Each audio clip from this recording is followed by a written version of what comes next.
Voici les principales actualités de ce samedi 22 août. On commence en Europe avec la guerre en Ukraine, qui connaît une nouvelle escalade.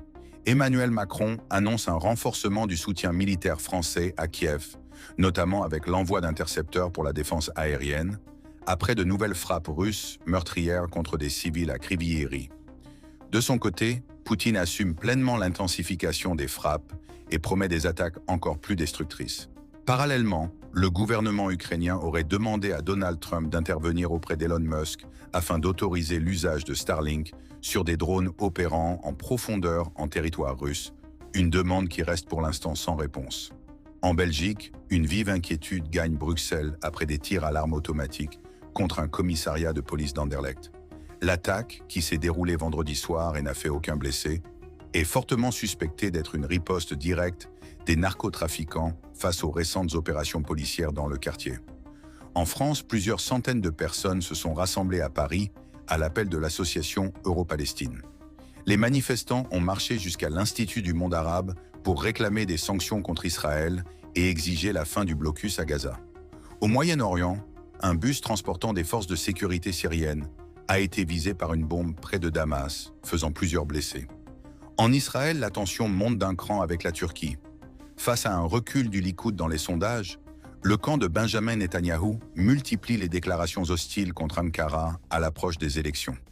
Dans le détroit d'Ormuz, Téhéran a accordé une autorisation spéciale à certains pétroliers irakiens pour traverser la zone malgré un contexte sécuritaire sous haute tension. De son côté, Pékin rejette fermement les appels de Donald Trump visant à appliquer des sanctions économiques contre l'Iran, préférant prôner la voie diplomatique. En Afrique du Nord, un nouveau drame de la migration s'est produit en Tunisie, où au moins 4 corps ont été repêchés après un naufrage au large de Ben Gardan. Au Maroc, les autorités ont renforcé les contrôles à l'entrée du territoire pour certains voyageurs algériens et tunisiens afin d'éviter des infiltrations vers la région de Ceuta. Enfin, en Libye, un dépôt de munitions a explosé au sud de Misrata, provoquant d'importantes détonations. Au Niger, le gouvernement a retiré 2 permis d'exploitation d'uranium au groupe français Orano et canadien Goviex pour les attribuer à des sociétés nationales. Au Nigeria, des groupes armés ont enlevé plusieurs fidèles dans des mosquées de l'État du Niger. En revanche, la Tanzanie célèbre l'inauguration du barrage géant Julius Nyerere, un projet massif de près de 3 milliards de dollars construit en partenariat avec l'Égypte. Sur le continent américain, le président brésilien Lula s'est entretenu avec Donald Trump pour contester les nouveaux droits de douane de 25% imposés par Washington sur certains produits. Aux États-Unis, la justice fédérale a infligé un revers à l'administration Trump en annulant le gel des visas d'immigration qui visait 75 pays.